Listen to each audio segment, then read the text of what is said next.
17 और 18 जुलाई को जो इंडिया की बैठक हुई, मतलब विपक्ष जिसको कहिए आप, और फिर एनडीए की बैठक, उसमें क्लियर हो गया कि बिहार की सब पार्टियां किधर हैं और किधर नहीं। मगर एक पार्टी किधर है अभी तक क्लियर नहीं हुआ। वो पार्टी है वीआईपी। मुकेश सहनी किसके साथ जाएंगे अब वो भी क्लियर हो गया। मुकेश सहनी के जो आला नेता है, जो सबसे करीबी नेता है, उन्होंने बता दिया है मुकेश सहनी का मन किधर डोल रहा है। क्या वो भाजपा को जाएंगे या फिर महागठबंधन के साथ आएंगे, सारी बात हम आपको बताएंगे। आप देख रहे हैं द इंडिया टॉप, मेरा नाम हमजा है और अभी तक हमारे चैनल को सब्सक्राइब नहीं किया तो कर लीजिए, फेसबुक पर देख रहे हैं तो फॉलो कर लीजिए। बात शुरू करते हैं उस बात से जब विपक्ष की बैठक हुई और उस बैठक में सब पार्टी शामिल हुई। एनडीए की बैठक हुई और एनडीए की सब पार्टी शामिल हुई, मगर ना इंडिया की बैठक में ना एनडीए की बैठक में मुकेश सहनी नजर आए। ना मुकेश सहनी इधर दिखे ना उधर दिखे। मगर अब मुकेश सहनी ने पत्ता खोल दिया है। मुकेश सहनी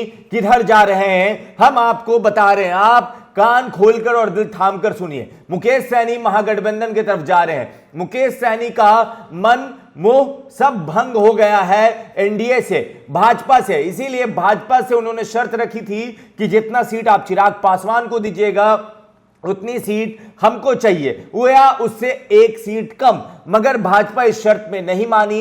मुकेश सहनी ने लास्ट तक इंतजार किया, भाजपा ने भी लास्ट तक इंतजार किया कि किधर शायद किसी का मन बदले, फिर टेबल टॉक हो और बात कंप्लीट हो जाए। मगर बात कंप्लीट नहीं हुआ। अब मुकेश सहनी की बात जदयू और राजद के आला नेताओं से चल रही है। मुकेश सहनी को लगभग 3 सीट ऑफर कर रही है महागठबंधन, 3 सीट ऑफर कर रही है। और वो 3 सीट कौन है सारी बात बताएंगे। देखिए मुकेश सहनी की चुप्पी इसीलिए ज्यादा खास है कि मुकेश सहनी अभी भी ऑफिशियली किसी में नहीं है, ना अभी उन्होंने अनाउंस किया है। मगर मुकेश सहनी का जो ज्यादा नजदीकी है, जो प्यार है, वो महागठबंधन की तरफ है, जिसको आप इंडिया कहिए। अब इंडिया की तरफ है। वजह ये क्योंकि मुकेश सहनी को बीजेपी ने बर्बाद कर दिया था। मुकेश सहनी को बीजेपी ने फर्श पे ला दिया था, अर्श से, मतलब आसमान से उठाकर जमीन पे पटक दिया था जब उसने सारे विधायक अपने तरफ कर लिए थे।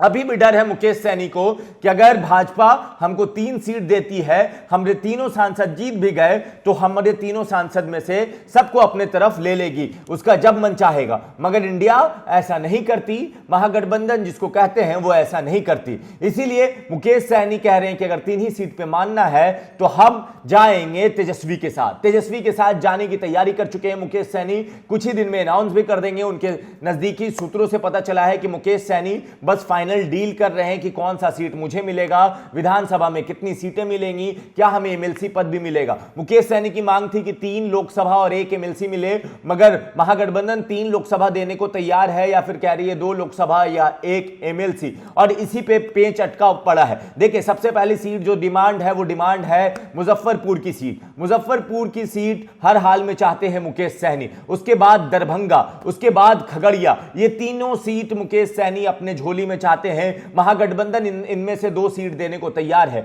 महागठबंधन मुजफ्फरपुर उनके नाम करने को तैयार है, महागठबंधन खगड़िया भी दे सकती है। मगर महागठबंधन सिर्फ इनके 3 में से 2 पसंदीदा ही सीट देगी। मुकेश सहनी इस पे भी लगभग राजी है। अब मुकेश सहनी अपने जो कार्यकर्ता हैं, अपने जो बाकी नेता हैं, उनसे बात कर रहे हैं, फील्ड पे घूम रहे हैं और इधर उधर सबको मजबूती से मैसेज दे रहे हैं। देखिए बात यह है कि बीजेपी ने उनके साथ जो किया वो जग जाहिर है। बीजेपी ने उनको तबाह करने की साजिश कर ली थी। बीजेपी उनको हर हाल में बर्बाद करना चाहती थी, क्योंकि जब मुकेश सहनी ने यूपी का चुनाव लड़ा, उसके बाद यूपी में कामयाबी ना मिली मुकेश सहनी को और भाजपा वहां प्रचंड बहुमत से जीती। उसके बाद भाजपा ने तुरंत बदला लिया और तीनों विधायक छीन लिए मुकेश सहनी से। मुकेश सहनी को यह डर हमेशा सताता है। जब भी ऑन कैमरा या ऑफ कैमरा मेरी बात हुई है, उन्होंने कहा कि एक तो पीठ पे खंजर भोंकता है, दूसरा गला ही काट देता है। तो खंजर भोंकने वाला बर्दाश्त हो जाएगा, मगर गला काटने वाला कैसे बर्दाश्त कर सकते हैं। और मुकेश सहनी की एक लाइन और थी कि हम देश की राजनीति नहीं करना चाहते हैं, हम बिहार हैं, बिहार की राजनीति करना चाहते हैं, हम बिहार में ही रहना चाहते हैं, हमारा ख्वाब दिल्ली में जाकर रहना नहीं है। तो मुकेश सहनी के लिए ये सारी चीज जो है, मुकेश सहनी की जो सोच है, वो मुकेश सहनी की सोच महागठबंधन मतलब इंडिया से मिलती जुलती है। जो पार्टी है, जो गठबंधन है, उससे मिलती जुलती है। अब कुछ ही दिनों में 25 जुलाई के बाद कभी भी अनाउंसमेंट करेंगे मुकेश सहनी, और मुकेश सहनी के जो नेता हैं, जो कार्यकर्ता है, वो मुकेश सहनी उनसे लगातार लगातार मिल रहे हैं, गुफ्तगू कर रहे हैं, मैसेज पहुंचा रहे हैं और ये कह रहे हैं कि देखिए आप हमारे साथ आइए, हम आपके साथ हैं। अब कौन किसके साथ आएगा, कौन किसके साथ जाएगा, वो तो वक्त बताएगा। मगर मुकेश सहनी, जिसके पास एक अच्छा खासा जनाधार है, 8 से 10% कम से कम वोट बैंक है, बोछा और कुर्नी में उसने दिखाया है। बाकी लोकसभा का गणित अलग होता है, उस गणित पर कैसे फिट बैठेंगे मुकेश सहनी, वो वक्त ही बताएगा। आपको क्या लगता है? आप अपनी राय नीचे कमेंट बॉक्स में लिख दीजिए। धन्यवाद।